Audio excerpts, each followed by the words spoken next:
Hi everybody, I'm Calabasas City Councilman Fred Gaines, here with my City Council colleague James Bozajian, and we're here with CTV's election analysis show for the June 2016 California primary election. James, a very interesting primary leading up to what could be one of the more interesting presidential elections in our lifetime. What are your thoughts about the primary so far? This actually was kind of a reverse primary from what I thought it would be. Early on, I thought there'd be a hotly contested Republican primary that would bring Republican voters out in droves and a settled Democratic race, which meant that there'd be a low Democratic turnout. The opposite happened. There wasn't a huge Democratic turnout, but there was a large one, and the Republicans didn't show up to vote at all. You see that all over the state, up and down the state, and in this area as well. As you can see, the turnout was relatively high for Democrats, but incredibly low for Republicans. This did not happen this way in 2014, and there were significant consequences. The Republicans are already at a historic low in California in terms of registration. With so few voters, it really altered the impact of a number of the races. Well, and look, we had a Trump factor, maybe different than the Trump factor that you saw in other states around the country. We had a Bernie factor, similar to what went on in some of the other states, but petering out towards the end, as we saw, and then the effect of all the new rules in California. I mean, we have this whole new election set of rules with early voting, with late counting. They're still counting. Here we are a week after the election, and the votes are still. They came in till 3 days after the election under the new rules. And then, of course, the top two voting, where we have for the first time, we'll talk about it, I think maybe in the history of the country, we have two from the same party, two Democrats, in a United States Senate runoff. So I think all of those factors are things that we want to talk about during the show. We almost had that, just to demonstrate, in 2014, we almost had the top two be two Republicans in a statewide contest, because that's how heavy the Republican turnout was in one of the statewide races. In this race with a large Democratic turnout, that is one of the consequences, is that there's no Republican in the Senate runoff. And when I talked about the Trump factor, what the Trump factor was by the time it got to California was a depression of Republican turnout. Absolutely. And I think that may be a window as to what we might see, certainly in California and maybe in other states as we head into November. It's hard to say. Maybe that's correct. It could just be that there was no contest. I mean, there was just no active contest. There was no one to bring out Republican voters. There was no statewide race. In the Senate race, you had the top two, obviously, were Sanchez and Harris, two Democrats. The Democratic race for president, while it was kind of decided, it wasn't really decided, and there was enthusiasm. There was no Republican candidate to bring out voters. But as you look to the fall in California, Republicans, they have a choice to go and vote for Donald Trump or not. They have no choice for United States Senate. Well, we'll get to that. They might have some reason to come out and vote. So anyway, let's get to some of the numbers. First, let's talk about turnout.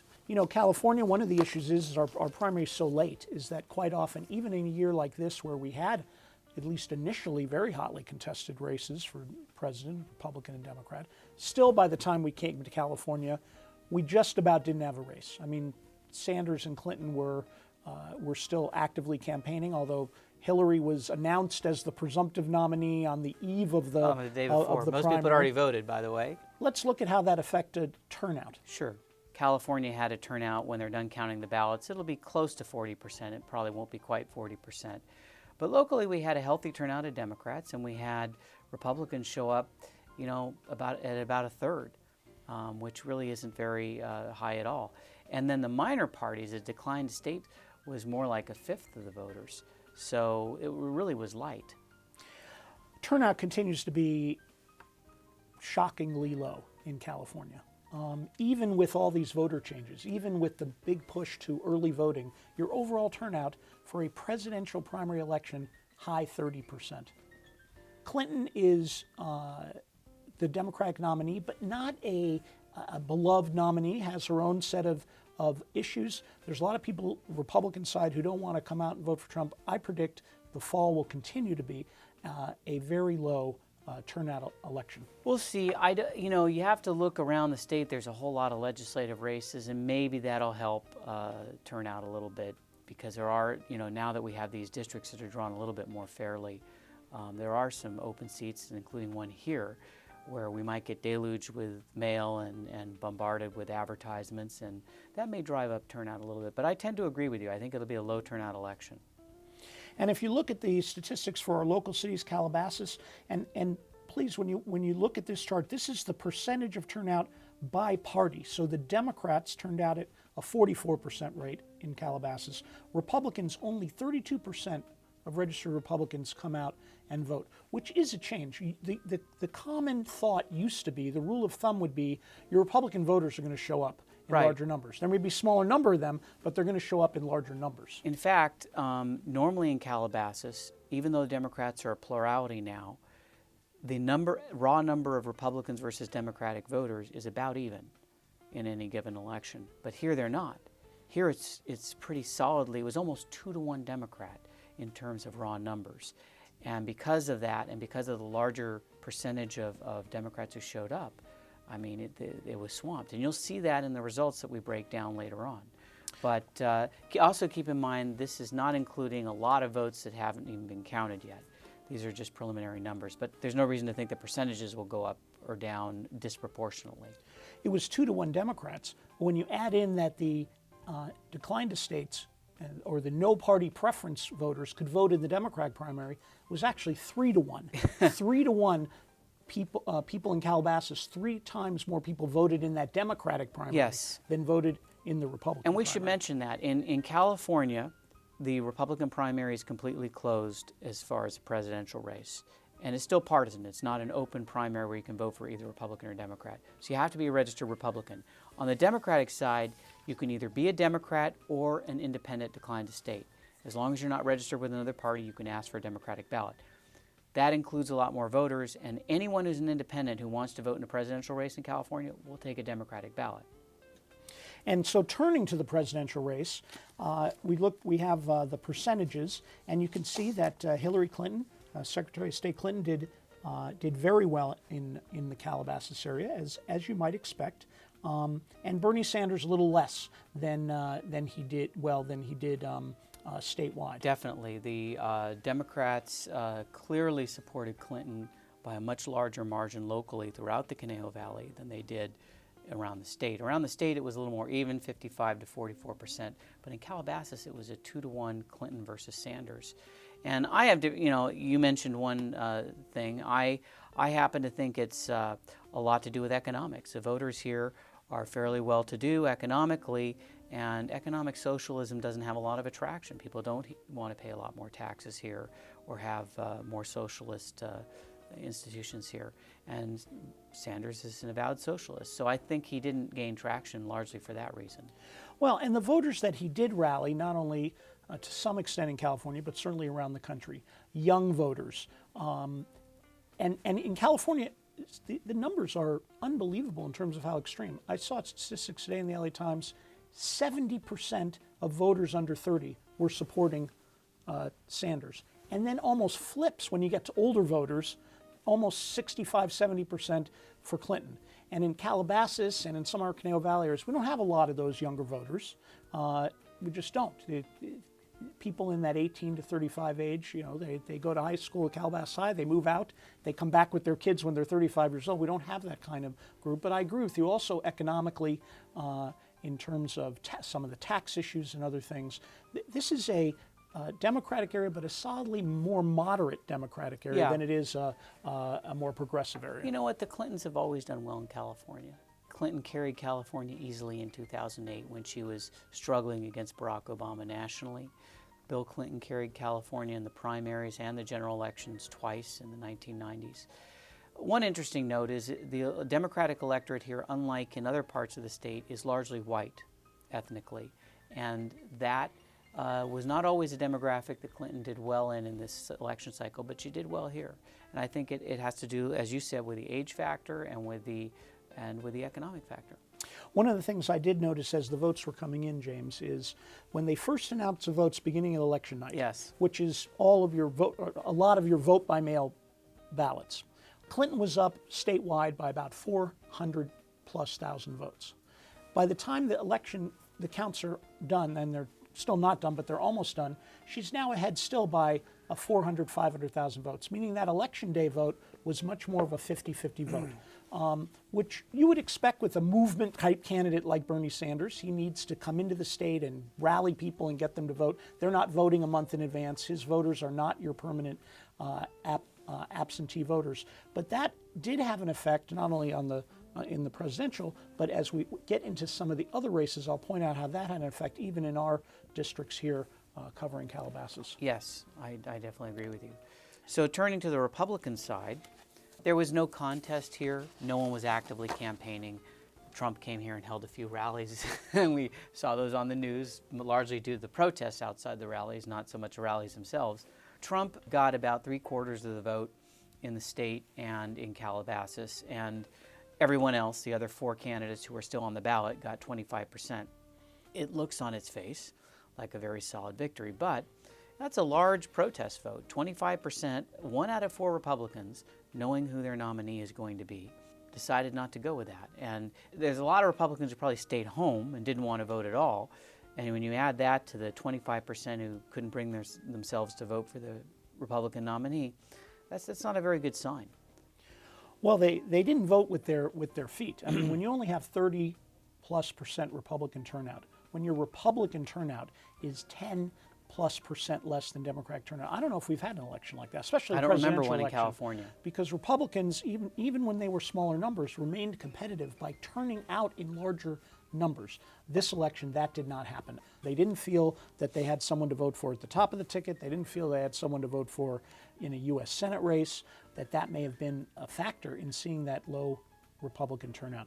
If you look some of the raw numbers from Calabasas, I sort of enjoyed this. The election day numbers, Hillary Clinton had a little over 2,000 votes. Bernie Sanders had a little over 1,000 votes. Donald Trump had 957 votes. So only Hillary had enough votes to get elected to the Calabasas City Council. Neither of the other two would have had enough in any of our city elections to make it onto the council. And with her running, that would have been an expensive election for us. So in any event, here's the thing. I mean, these numbers don't really matter a whole lot for the presidential race, because it's no mystery that despite his boasting, Trump is not going to carry California. He's not going to come close. It might, and it will, have an effect on lower races. The Republicans were very proud to have their 1/3 plus 1 not super minority status in the state legislature after the 2014 elections. They did very well, relatively. They ousted Democrats from the legislature, the first time that's happened in 20 years. But all those swing seats are up for re-election, and I looked at the numbers and I realized the Democratic turnout was high, but some of those Republicans finished behind their Democratic contenders in this cycle. It's dangerous. A lot of ensconced Republican congressmen who are in fairly safe districts had closer calls than they've had in their entire careers. If Trump depresses Republican turnout, which he may or may not have done this time, but if he does in the fall, that could mean some gains for the Democrats at the national level and also in the legislature, regaining their 2/3 majority. We are now going to turn to the U.S. Senate race in California in our analysis, where we have some numbers locally and statewide. And as was widely expected and predicted, for the first time in recent memory, there are 2 Democrats in a statewide race in our top 2 primary system. Actually, this is the first time ever since the top 2 primary was recently enacted. And Kamala Harris, the Attorney General, finishes in first place solidly, followed by Congresswoman Loretta Sanchez. And then there were 34 candidates running for U.S. Senate, Fred, and just names all over the place getting stray votes. So there were quite a few Republicans. There were 12 Republicans running, 7 Democrats running, and 15 either independents or other parties. Everything went wrong for Republicans in this race. They ran too many candidates who had modest name recognition, and they all got some chunk of the vote. They ran too many candidates, period. They had a low Republican turnout. They're already depressed in their overall state numbers to begin with. And they had 2 and only 2 prominent Democrats run who did very well. That knocked them out. They didn't even come close to getting into the runoff. This state, which is where the Democratic nominee is a presumptive winner for Senate, this state will now have pretty much, as far as partisanship, an uncontested race for U.S. Senate. What did you think? Well, first of all, this is the first time in a generation that we have an open U.S. Senate seat in California. Barbara Boxer and Dianne Feinstein have held their seats for more than 2 decades each, so to have an open seat for the first time, and actually to see this field of candidates, both on the Republican side and the Democratic side. On the Democratic side, everyone coalesced early behind Kamala Harris. There was almost no one running against her. You would think in a state with so many Democrats looking to move up that there would have been other candidates and it would have been a more competitive race. Loretta Sanchez got in late when there was clear that there was no real competition to Harris, and she's going to be in the runoff. And it'll be very, very interesting. This will be a very interesting study of this top 2 primary, because for Sanchez to win, she clearly has to put together a coalition of Hispanic vote, which she got a good hunk of to make it into the runoff. But she's going to have to turn to Republicans and independents if she's going to have any chance of surviving. The other shocking thing, really shocking, is that there was no prominent Republican. Here, an open U.S. Senate seat in California, we got 40 million people. We got a lot of rich Republicans. We have a lot of movie star Republicans. Nobody really stepped up to run. And the ones who did step up did at the very end when there was no candidate. And a couple of the former chairs of the state party, but with absolutely no name ID. I'm not sure they ever had any elected office experience, either one of them.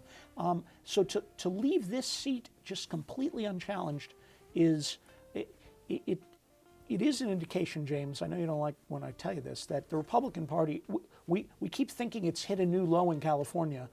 This is probably a new low, and with Trump at the top of the ticket, November may be another new low. I may not like it, doesn't mean I don't agree with it.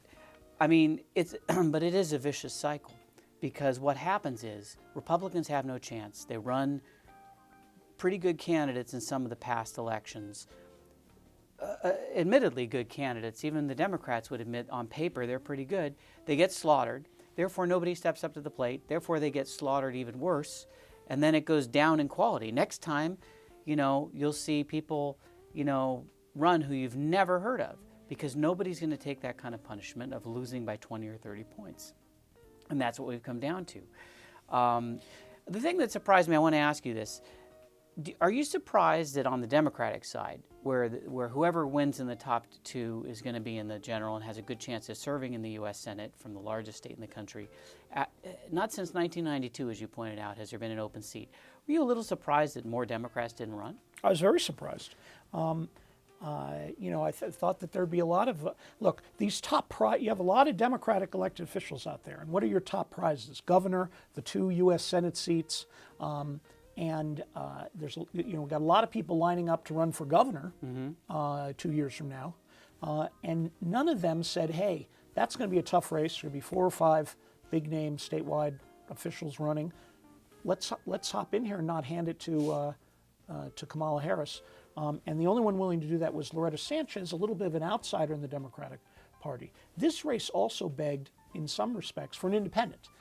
Because if you're going to defeat a Democrat on a statewide basis in California right now, having the R next to your name is going to be really tough. But if an independent had run that could pull Republicans, pull no party preference voters, and maybe some Democrats, that's a potential winning statewide coalition for a non-Democrat, much more so than a Republican. Well, you kind of alluded to this earlier, but in the general election, despite what you see in the numbers here, I think Sanchez has a real chance to win. She's going to get a large percentage of the Hispanic vote, as she did here in this election when you break it down. And there's 40% of the voters who are going to show up who are Republican or Republican-leaning who have no one to vote for. Now, they may not cast a vote in that election. Some of them may vote for Harris, but if they're informed of the voting history of these 2 individuals and the political ideology, Sanchez is clearly a more moderate candidate. if they vote largely for Sanchez, that could pull her over the top. Don't know that'll happen. I'd still say Harris is a slight favorite, but it is an odd election with two Democrats, and you're going to see both these candidates pivot a little bit more toward the center as they approach a more centrist electorate they have to appeal to. But locally, the other interesting thing is, without her base, which was largely fueled by Hispanic voters, Sanchez did not do as well in the Conejo Valley, where there was a much smaller Hispanic demographic. Where she did better is throughout the state, and I look county by county, is counties with large numbers of Hispanic Latino voters.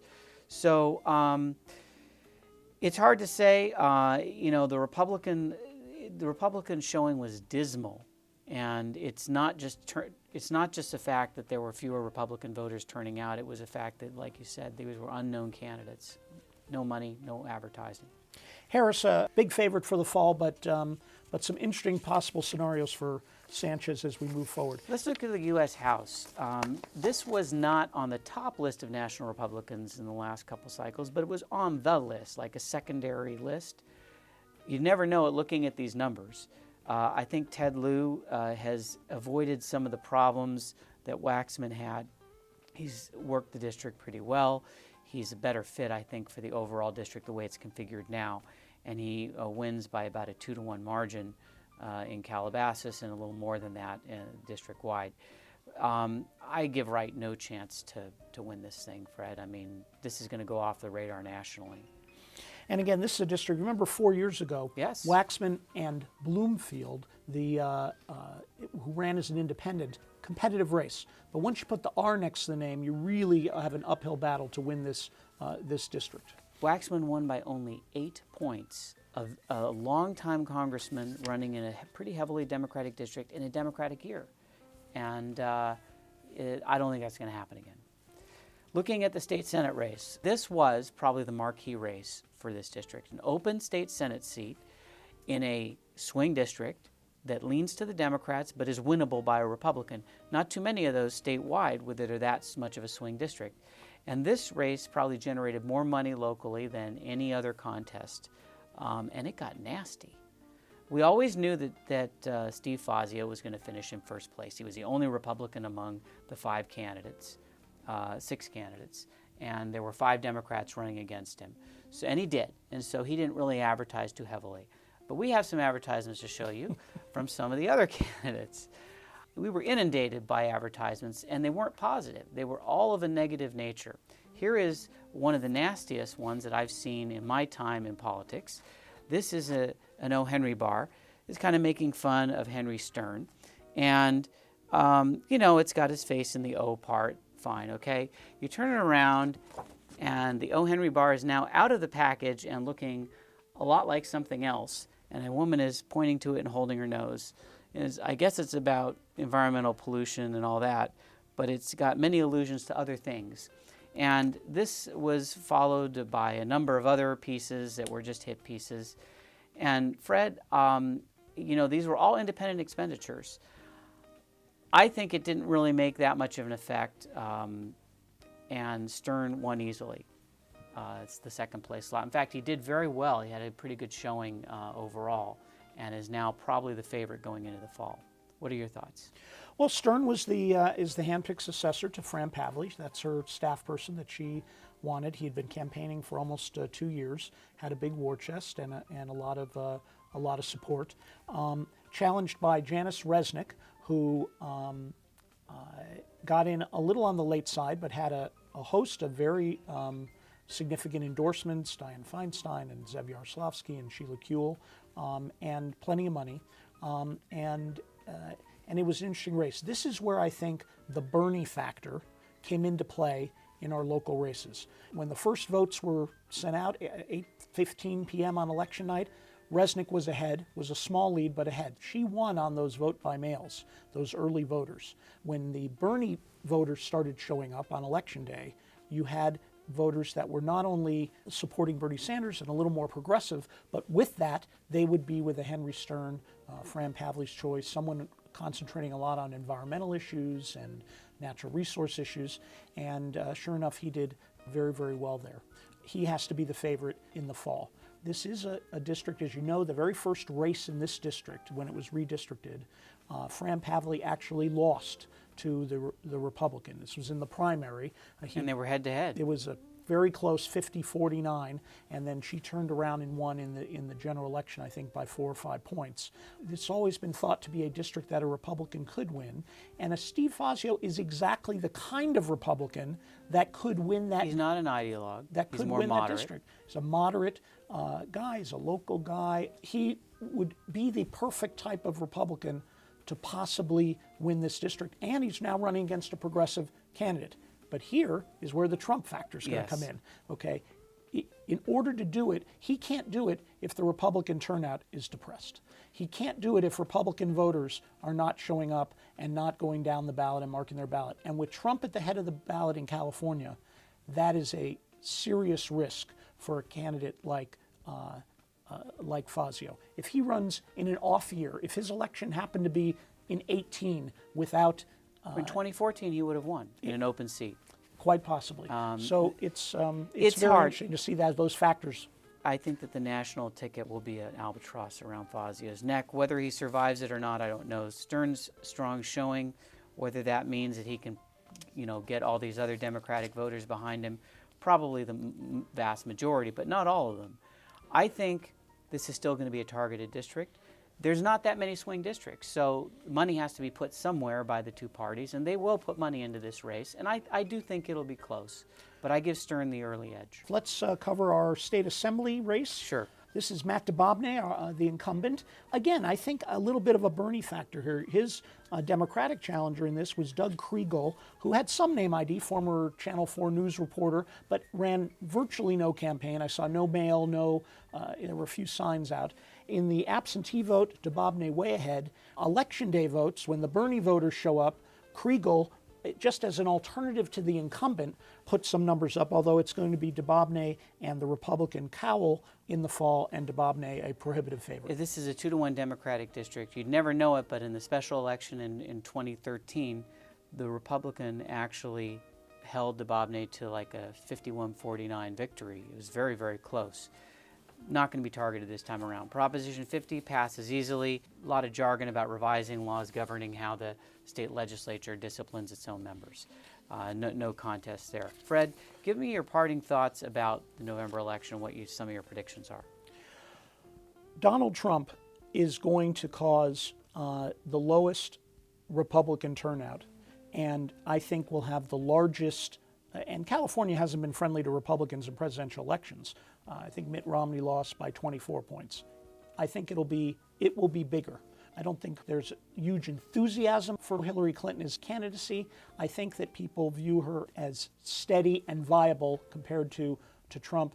I think that you'll see very little campaigning by Trump or the Republicans in California, and I think that the numbers are going to be huge for Democrats here in California. I think it'll be 20 points, maybe 25, but in favor of the Democrats. I don't see any reason why Trump would lose by more than the traditional Republican numbers. I mean, there is a Republican number here that doesn't go too much below 35%, and I think he'll get, the majority of Republicans voting for him. The problem is the future. The party needs to build up, and instead they're going downwards.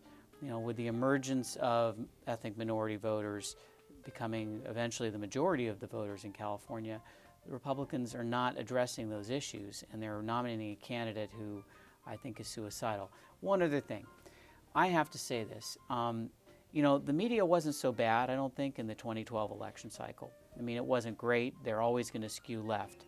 This is going to put the rest to shame, because you have a media that is not only liberal, but is very anti-Trump. And regardless of what your feelings about Trump are, to read every single day criticism after criticism after criticism, that's going to have something to do with the numbers too. I mean, you got a very liberal media out here in California, and they will be hounding him, and it will hurt. It doesn't matter for him, but it does matter down ballot. It will depress the Republican vote here naturally. James, you don't have to hound them. All you got to do is show them talking. There's with really that. very little that anybody has to say, and I think it's going to be a tough fall for Republicans. I think they're at risk of losing 2/3 in the legislature. Oh, yeah. It's really. I think there's going to be a lot of soul searching nationally in the Republican Party. But in the state of California, it's really time. And look, as a Democrat, I like to see a strong party system. I like to see strong elections and to have some competition. I think it's good for our system. When one party dominates, you do get low turnouts. You do get apathy, voter apathy. So it's really, but we're not going to see that in November, I don't think. No, it does hurt the state when it's dominated by one party. And as a Republican, it is sad to see the party in its present condition, but a lot of it has to do with how they brought it on themselves. I mean, this was a choice the electorate had to nominate somebody who is very polarizing. And in a state that is heavily Democratic, that polarization is not going to work. Probably won't work nationally either. James, as always, enjoy this so much. I hope it's informative for our residents here in Calabasas. This has been CTV's election analysis show for the June 2016 California primary election. I'm Calabasas City Councilman Fred Gaines, Calabasas City Councilman James Bozajian. Thank you for watching. Bye-bye. Bye.